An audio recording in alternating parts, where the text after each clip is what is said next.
And we highlight the value of digitization of corporate identification, particularly in the context of initiatives like the Global Legal Entity Identifier Initiative, which provides a common standard for issuance of corporate IDs all across the world.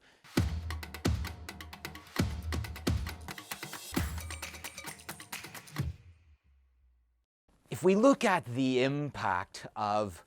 the COVID pandemic, one area has been to highlight the power of digital identification, particularly for individuals. This is something that we had seen before, in particular in the context of India, with its Aadhaar biometric digital ID system rolled out over the past decade to over 1 billion people and giving them not only their first formal government-issued ID as a means of entry into all forms of public and private services, but also a digital biometric ID that has fundamentally unlocked digital finance for India's economic and social development. Similarly, in China, we've seen the idea of a sort of derived digital ID. In China, essentially everyone has a government-issued ID, but in order to get a mobile phone, you have to use that government-issued ID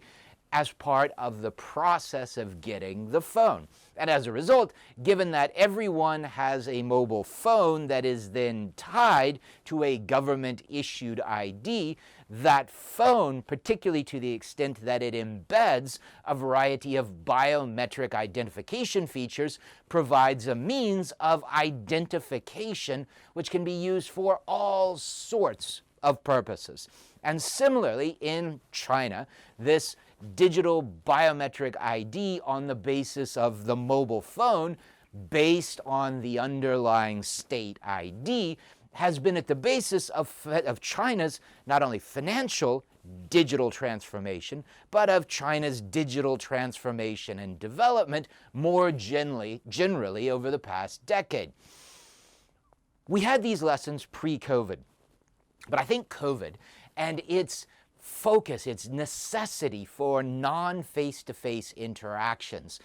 both from the standpoint of customer onboarding as well as from ongoing engagement, has really highlighted all across the world the fundamental value of digital identification, particularly for individuals, in those jurisdictions that had digital identification systems combined with interoperable electronic payments, combined with universal access to bank accounts and digital wallets or mobile money. This was tremendously powerful from the standpoint of resilience in the face of crisis. And as a result, we see efforts all across the world led by the World Bank's ID4D initiative and also by the Gates Foundation, Omidyar, and others, which are looking at bringing digital ID as one aspect of the Sustainable Development Goals to the 1.5 billion people around the world who still do not have formal identification, which is so necessary to so many different functions, as well as finance. COVID also highlighted, however, the impact of digital from the standpoint of businesses and companies. And in a new paper, a team of friends, John Frost, Benedict Nolans, David Lung, and I look at questions of corporate digital identity for the Bank for International Settlements. And in this paper, we look at the challenge of applying these ideas of digital identification to businesses. And unlike a person, a corporate, a legal entity doesn't have any biometric features. And so it's impossible to have any sort of system based on biometric identification. But at the same time, as a legal entity, any business which has a license or is incorporated will have a variety of different numbers which are assigned to it in different jurisdictions that essentially make up the base identity of the company. The challenge is that a company, unlike a person, may have multiple identities: its tax license, its business license, its corporate license, and this may happen in a variety of different jurisdictions. And if we look across jurisdictions, historically, there has been no consistency in these numbers, and often a lack of digitization combined with a lack of verification of much of the underlying information that must be submitted in the context of the incorporation process. And we highlight the value